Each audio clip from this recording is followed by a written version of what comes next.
బొక్కల కర్రీ, పీతల బొక్కల కర్రీ. ఈ వీడియో చూస్తున్న వారందరికీ హాయ్. తిరిగి శ్రీప్రతలకి స్వాగతం. ఈరోజు మీకు పీతల పురాణం చెప్తాను. ఏంటి ముంగటేమో పీతల రెసిపీ పెట్టి పీతల పురాణం చెప్తాను ఏంటి అనుకుంటున్నారా? నా జీవితంలోకి పీతలు మొదటిసారి ఎలా వచ్చినాయో నాకు గుర్తుందండి. అదే మీతో షేర్ చేసుకుందాం అని చెప్పి మీకు చెప్తున్నాను. బహుశా అది నేను 6th క్లాస్ అనుకుంటాండి. అప్పుడు మాకు ఏయో హాలిడేస్ వచ్చినాయి, సరిగ్గా గుర్తులేదు నాకు. హాలిడేస్ వచ్చినాయని చెప్పి మా నాన్నతోటి పొలంకి వెళ్ళానండి. పొలంకి వెళ్తే మా నాన్నలు ఏం చేశారంటే ఒక కర్ర ఉండేది, కర్రకి ఒకటి హైరంది వెడల్పు పాటిది ఉండేదండి కింద. అది పెట్టి ఒక రంధ్రంలోంచి ఏదో ఒకటి ఇలా బయటకు పాక్కుంటూ వస్తే దాన్ని పొడిచి చంపేస్తా ఉండేవాళ్ళు. నేను అనుకునేవాడిని ఏంట్రా ఇలా చేస్తున్నారు మా నాన్నలు అని చెప్పి మా నాన్న అడిగాను, ఏంటి నాన్న ఇలా చేస్తున్నావు అని చెప్పి. అవి డెక్కలు ఏవైతే ఉన్నాయో దాంతో ఆ వరి మొలకలు వస్తాయి కదా, ఆ మొలకల్ని కొరికేస్తాయిరా, అలా కొరికేస్తే పంట నష్టపోద్ది, దాని గురించి అని చెప్పి వాటిని చంపేస్తున్నాను ఇలాగని చెప్పి అన్నాడు. ఫస్ట్ సారి నేను పీతలు చూడటం అప్పుడేనండి. అది పీతను కూడా నాకు తెలియదు. నిజంగా పీతకి నాకు తొలి పరిచయం అదేనండి. నా లైఫ్ లోకి ఎంటర్ అయిన కూడా పీత అప్పుడే. పీతతోటి నాకు కొన్ని సంఘటనలు జరిగాయి, అవన్నీ గుర్తొస్తుంటే చాలా నవ్వు వస్తుందండి. నాకు నవ్వు ఆపుకోలేకపోతున్నాను. పీతల పురాణం చెప్పడంలో పడి అసలు విషయం చెప్పడం మర్చిపోయానండి. ఉల్లిపాయ ముక్కలు మంచి గోల్డెన్ కలర్ వచ్చేంత వరకు వేయించుకున్న తర్వాత ఇప్పుడు దీంట్లో అల్లం వెల్లుల్లి పేస్ట్ వేస్తున్నాను. ఈ అల్లం వెల్లుల్లి పేస్ట్ పచ్చి వాసన పోయేంత వరకు వేయించుకోవాలి.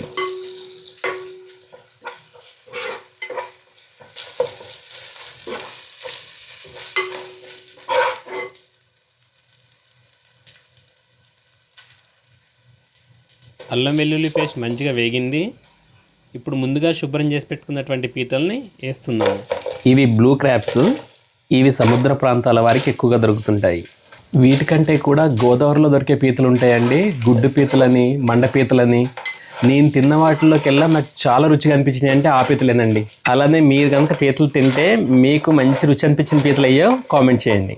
మాకు ఇక్కడ హైదరాబాద్లో కూడా అన్ని రకాల పీతలు దొరుకుతాయి. కాకపోతే అక్కడ ఏపీలో దొరికే పీతలు ఉంటాయి చూడండి, ఆ ఫ్రెష్నెస్ అనేది ఇక్కడ రాదండి. ఎందుకంటే అవి అప్పుడే పట్టి ఐస్లో వేసి ఎంబటినే సేల్ చేసేస్తారు. ఇక్కడ హైదరాబాద్లో అలా కాదు, తీసుకొచ్చి వారాల తరబడి అలానే చేసి పెడతారు కదా, ఐస్లో వేసి పెడతారు కదా. అవి తీసుకెళ్ళి వండినా కూడా కూర రుచిగా ఉండదు, పెచ్చు కూడా గట్టిగా ఉంటుంది, అసలు మంచి స్మెల్ కూడా రాదు దాంతో కర్రీ చేస్తే. కానీ ఇప్పుడు మేము తీసుకొచ్చాం కదండి కావాల నుంచి, ఇవి అసలు వండుతుంటే స్మెల్ ఎలా వస్తుందంటే ఇది వేగేటప్పుడు కమ్మని వాసన వస్తుంది, ఇప్పుడే తినాలనిపిస్తుంది, అంత ఫ్లేవర్ఫుల్గా ఉంది ఇది. అలానే ఈ పీతలతోటి పులుసు పెట్టుకోవచ్చు, ఇగురు కూడా చేసుకోవచ్చు, పచ్చడి కూడా పెట్టుకోవచ్చు. ఈరోజు మేమైతే ఈ పీతలతోటి పీతల ఇగురు చేస్తున్నాము.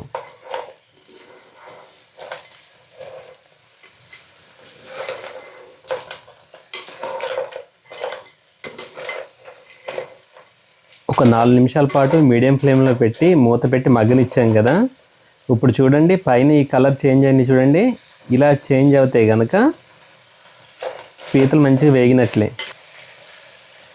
ఇప్పుడు దీంట్లో ఒక చిన్న సైజు టమాటాలని మంచిగా పేస్ట్ చేసుకుని వేస్తున్నాను. ఇందాక పీతల పురాణం కొంచెం చెప్పి ఆపేసాను కదండి, ఇప్పుడు మళ్ళీ కొద్దిసేపు మొదలు పెడతాను. ఆ రోజు పీతల గురించి చెప్పి మా నాన్న అలాగ వెళ్ళిపోయిన తర్వాత నేను ఏం చేశానంటే, ఒక పీత బయటకు వచ్చింది ఒక చిన్న సైజుది, అది ఆడుకుందాం అని చెప్పి పొలంలో దిగి మామూలుగా దాని దగ్గరికి వెళ్తే వెనక నుంచి చూసుకోలేదు, నా వెనకాల ఒకటి ఉంది, ఇంకొకటి ఉంది చిన్న సైజుదే. గముక్కుని కాలు పట్టుకుందండి. కాలు పట్టుకోగానే ఇంకా భయంతో పరిగెట్టాను చూడండి. పరిగెట్టి ఆ పొలంలోనే అడ్డం పడ్డాను.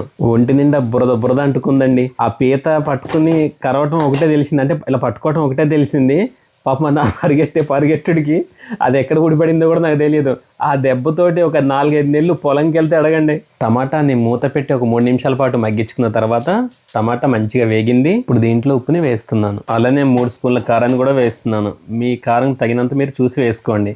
ఈ పీతలు ఎగురు చేయడానికి ఇక్కడ నేను కిలో పీతలు తీసుకున్నాను. ఇందాక కొద్దిసేపు మళ్ళీ చెప్పి మానేసింది కదండి, అప్పుడు పీత గట్టిగా ఏం కరవలేదు, ఆ భయం అనేది క్రియేట్ చేసింది నాలో పీత. చిన్నపిల్లల ఆలోచన ఎలా ఉంటుంది, ఏదైనా సంఘటన జరిగితే అదేనేమో అని చెప్పి అనుకుంటాం. పెద్దవాళ్ళు అలా కాదు కదా, దాని మంచి చెడ్డల గురించి ఆలోచించగలుగుతారు. నేనేమనుకున్నానంటే పీత ఇంకా అంతే కరుస్తుందేమో, అంతకుమించి కరదేమో అని అనుకున్నాను. ఇంకొక సంఘటన జరిగింది, చెప్తాను వినండి. కారం మంచిగా కలుపుకున్న తర్వాత పీతలు ములిగేంత వరకు నీళ్ళను పోసి మూత పెట్టి మంచిగా ఒక 10 నిమిషాల పాటు ఉడికించుకోవాలి. ఇంకొకటి సంఘటన అన్నాను కదా, సమ్మర్ హాలిడేస్కి మా అమ్మమ్మ వాళ్ళ ఇంటికి వెళ్ళాను. మా అమ్మమ్మ వాళ్ళ ఇంటి పక్కనే కాలువ ఉండేది, అదేనండి పంట పొలాలకు వెళ్ళే కాలువ.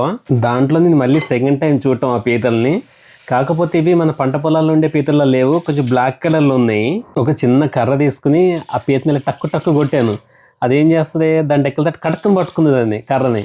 అది ఇంకా అసలు వదలట్లేదు, ఎంత దులిపినా కూడా. నేను మెల్లిగా ఏం చేసి నా కర్రతో అలాగే తీసుకుని ఇంటి పక్కకి తీసుకొచ్చేసి కాసేపు అటు తిప్పి ఇటు తిప్పి చేసిన తర్వాత అప్పుడు ఆ కర్రను వదిలేసింది. అది మనం కుదురుకుంటామా, అది వెళ్ళిపోతుంది కదా అని చెప్పి దాన్ని పట్టుకుని ఒక తాడు ఉంటుంది కదా, ఆ తాడు మెల్లిగా డిక్కులు వేసే తట్టుకుంది. ఆ తట్టుకుంటే దాంతో ఆడుతా ఉన్నా నేను.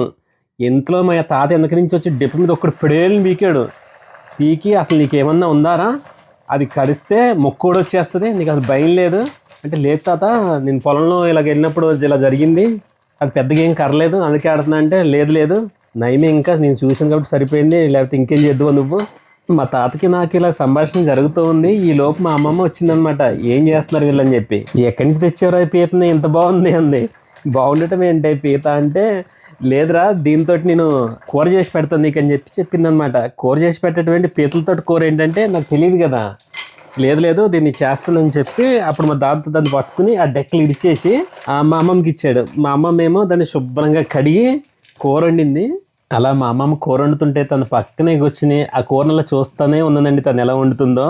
నాకు ఇప్పటికీ కూడా గుర్తు, ఆ కూర అలా ఉడుకుతూ ఉంది, ఆ డెక్కలలో కదులుతుంది. లేదే అమ్మమ్మ గిన్నెని కొరికేస్తుందని చెప్పాను నేను. నవ్వుకుంది మా అమ్మమ్మ అయితే. మా అమ్మమ్మ దాంతో పులుసు పెట్టింది. వెన్నెల వాకిట్లో మా తాత నేను కూర్చుని ఆ పీత పులుసు తింటే ఉందండి, మొదటిసారి తిన్నప్పుడు అసలుకి ఆ ఫ్లేవర్ ఇప్పుడు వరకు రాలేదండి. అంత బాగుంది అది. ఆ రోజులు మళ్ళీ తిరిగి వస్తే బాగుండు కదండి. ఆ జ్ఞాపకాలు, ఆ రుచులు. మిమ్మల్ని చాలా మిస్ అవుతున్నాను తాత అమ్మమ్మ. పీతతో నాకు జరిగిన సంఘటనలు గుర్తు చేసుకునేసరికి కూర కూడా రెడీ అయిపోయింది. మీ లైఫ్లో కూడా ఇలాంటి సంఘటనలు జరిగే ఉంటాయి కదా. మీకు అలాగేమైనా జరిగి ఉంటే కనుక కామెంట్ రూపంలో ఏం జరిగిందో మాకు పంపించండి. దాన్ని ఆధారంగా తీసుకుని మేము మరొక వీడియోని చేస్తాము. ఇప్పుడు ఈ పీతలు కూడా ఎలా ఉందో తిని చూసి మీకు నేను చెప్తాను.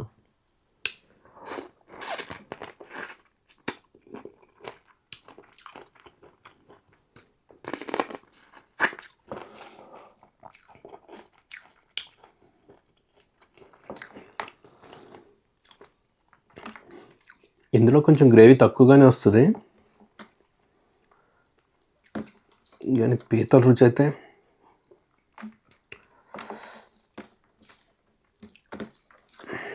సూపర్.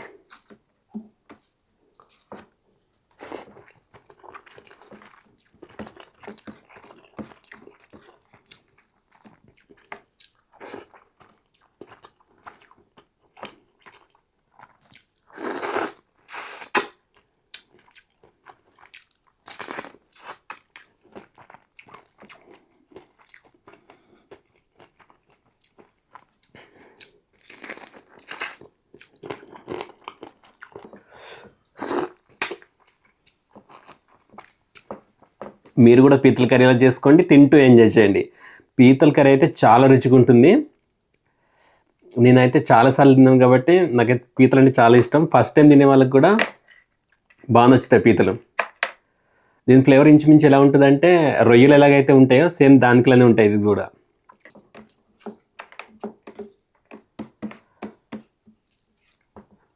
పీతను బట్టి గట్టిదనము మెత్తదనము ఉంటుందండి. నేను తీసుకున్న పీతలు అయితే బ్లూ క్రాబ్స్. ఇవి పీతలు పైన డెక్కతో కూడా తినేయచ్చు, అంత సాఫ్ట్గా ఉంటాయి ఇవి. అలానే పీతలు ఫ్రెష్గా తీసుకోవాలి. అదే ఐస్లో వేసింది అలాంటివి అయితే అంత రుచిగా ఉండవు.